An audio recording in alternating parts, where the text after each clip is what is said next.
আপনারাও চাইলে বাসায় বসে বানায় ফেলতে পারেন এরকম একটি সুন্দর রেস্টুরেন্ট স্টাইলিশ থাই স্যুপ। খুবই মজাদার, খুবই সুস্বাদু অ্যান্ড খুবই হেলদি। আমি আজকে ম্যাগি হেলদি স্যুপ দিয়ে আজকে থাই স্যুপটা রান্না করছি। আসলে অনেক ক্রিমি, অনেক মজাদার।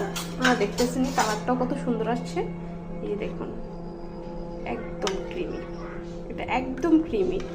আমার বাসায় এই যে চা ছিল, ওই যে ছোট চিংড়ি ছিল, আমি ছোট চিংড়ি দিয়ে করছি, যেহেতু আমার বাসায় এখন চিংড়িটা ছিল না, বড় চিংড়িটা, তাই এটা ছোট চিংড়ি দিয়ে করলাম।